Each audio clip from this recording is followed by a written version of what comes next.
Brittney Black and her wife, Sara, were married on their 10th anniversary 4 years after New Zealand passed same-sex marriage laws.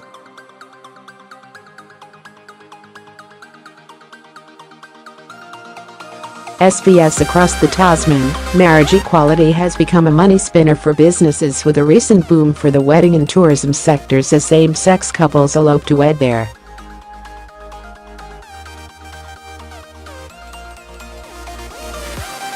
New Zealand businesses are cashing in on the flood of same-sex marriage weddings after the country moved to legalise the unions 4 years ago.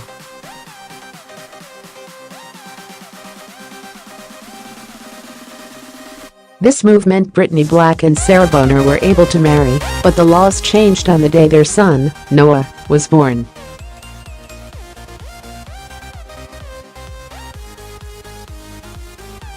They thought about getting married then and there, but as new parents, they decided to wait.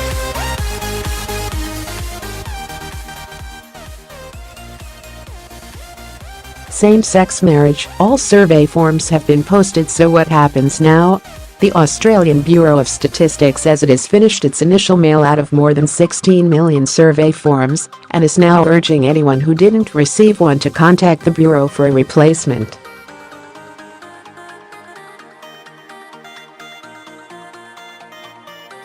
Tony Abbott's daughter Frances appears in new Yes same-sex marriage campaign video. Tony Abbott's daughter Frances has opened up about her support for marriage equality in a candid interview on behalf of the Vote Yes's campaign.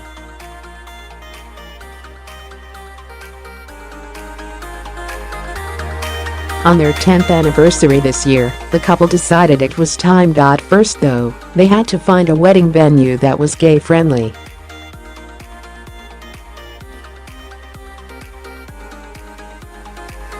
One actually had us as a season, so it was like summer weddings, winter weddings, autumn weddings, spring weddings, same-sex weddings, Ms. Black laughed.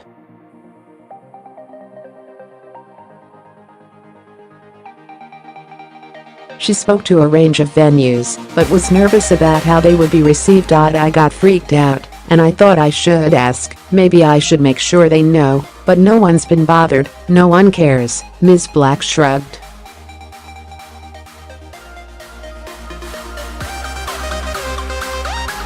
New Zealand's parliament voted to legalise same-sex marriage in April 2013, and it came into force 4 months later in August.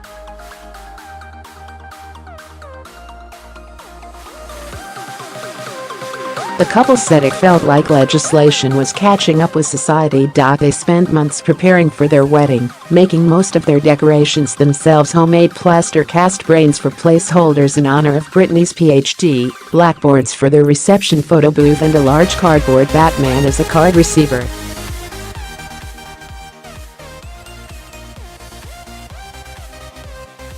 Ms. baked their 3-tiered wedding cake themselves, one half iced traditionally in white, the other splattered with colored icing, and topped with 2 dinosaurs in a representation of 2 very different people coming together.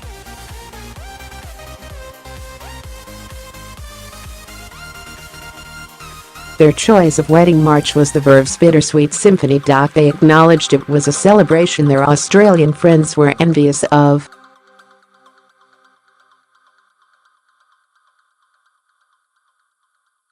It's just not something you expect Australia to be behind on, Ms. said. New Zealand and Australia have been known to be the more laid-back, the more progressive, the more accepting communities, and for Australia to be just thinking about it and not actually actioning it, it's kind of sad, Ms. Black added.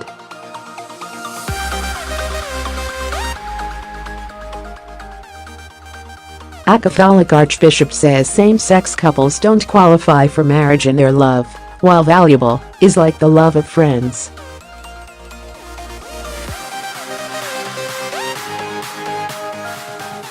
Tony Abbott ramps up his criticism of the government over the same-sex marriage postal survey.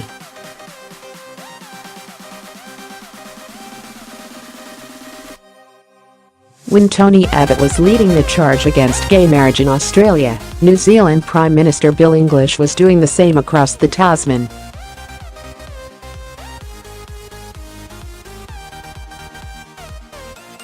Since then, he has openly acknowledged those worries were misplaced. I would probably vote different on same-sex marriage now. I don't think it's a threat to marriage between a man and a woman, Mr. English told reporters last December.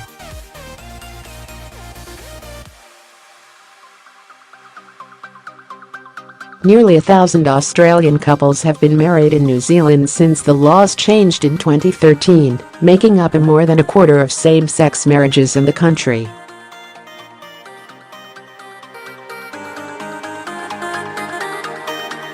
Celebrant Rochelle Fleming, who conducted Ms. Black and Ms. Boner's wedding, officiates about 2 same-sex marriages a month.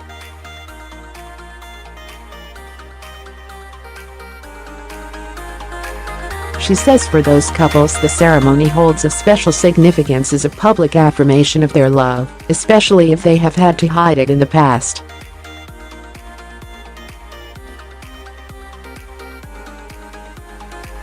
More than half the weddings Ms. Fleming does are for foreign couples. Plus their entourage of people coming to New Zealand, she adds.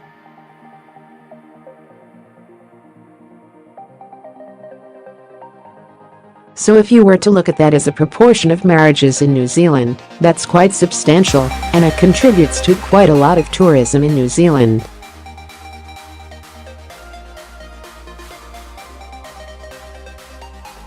At Gracehill Vineyard just outside Auckland, owner Robin Root has been trying to tap into that market.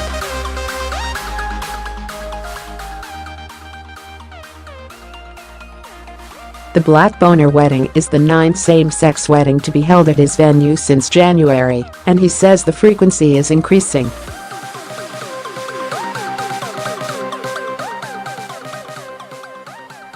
But Mr. Root also recognizes the Australian trade may not be quite so lucrative in the months and years to come if the country legalizes same-sex marriage.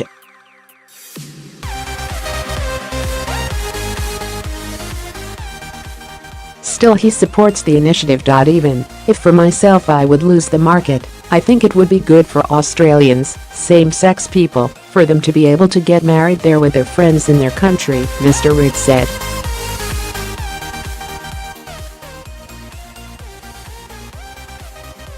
But not all wedding venues are as welcoming. Reverend Clay Nelson was behind a public campaign at St. Matthew's Church in Auckland to support the LGBTI community.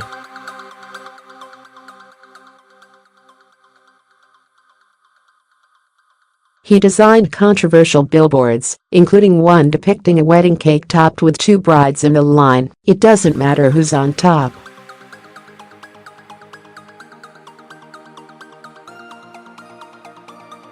Reverend Nelson eventually left the church because it would not allow him to conduct same-sex weddings.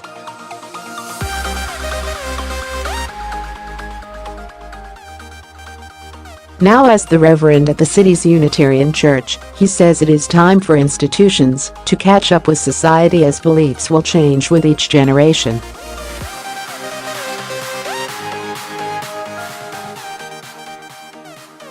Reverend Nelson says it is inevitable. When the people who are 30 or younger are in charge, none of these attitudes will they carry with them, he says.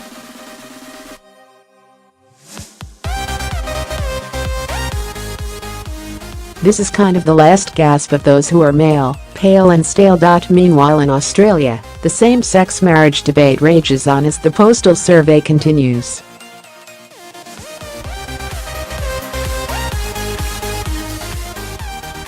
Previously, federal Liberal Vice President Karina O'Connell and the Christian lobby's Lyle Shelton warned same-sex marriage would have flow-on effects for children and anti-discrimination laws.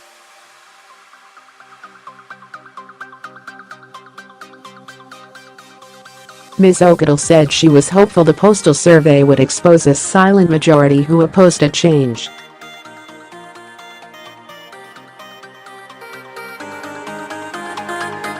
"I do think that people haven't had the opportunity to have their say, and we don't know what people are thinking," she said.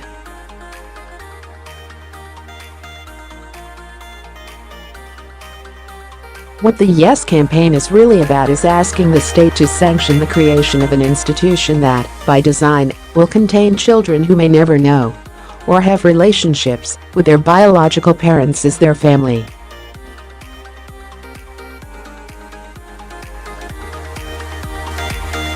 Ms. Ogadal argued same-sex marriage would lead to more sexualized content in classrooms, using the example of an image in a school book that depicted a same-sex couple kissing.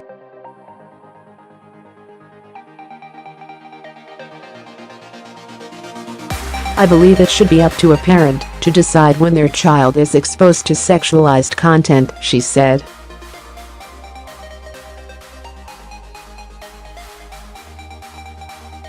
The latest news poll shows support for same-sex marriage has fallen among voters. The proportion of voters who support same-sex marriage now stands at 57%, compared to 63% in August and 62% in September last year.